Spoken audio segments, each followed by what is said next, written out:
नमस्कार दोस्तों, महात्मा बुद्ध अपने प्रवचनों में से उनके शिष्यों को बहुत सी कथाएं सुनाया करते थे। यह कहानी उन्हीं में से एक है। कभी किसी काल में किसी नगर में राम और श्याम नामक दो धनी व्यापारी रहते थे। वे दोनों ही अपने धन और वैभव का बड़ा प्रदर्शन करते थे। एक दिन राम अपने मित्र श्याम के घर उससे भेंट करने के लिए गया। राम ने देखा कि श्याम का घर बहुत विशाल और 3 मंजिला था। 2500 साल पहले 3 मंजिला घर होना बहुत बड़ी बात थी और उसे बनाने के लिए बहुत धन और कुशल वास्तुकार की आवश्यकता होती थी। राम ने यह भी देखा कि नगर में सभी निवासी श्याम के घर को बड़े विस्मय से देखते थे और उसकी बहुत बड़ाई करते थे।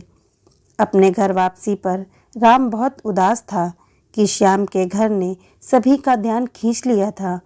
उसने उसी वास्तुकार को बुलवाया जिसने श्याम का घर बनाया था। उसने वास्तुकार से श्याम के घर जैसा ही 3 मंजिला घर बनाने को कहा।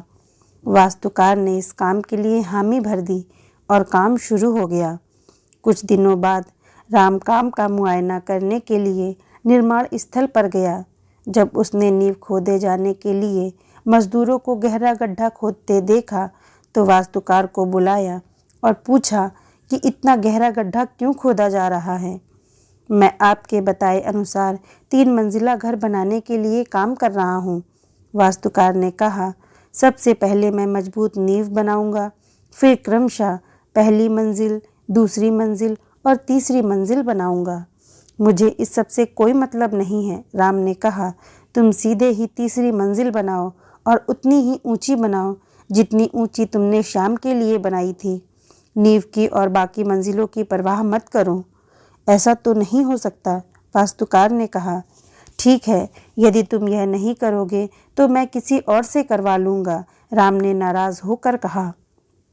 उस नगर में कोई भी वास्तुकार नींव के बिना वह घर नहीं बना सकता था, अतः वह घर कभी न बन पाया।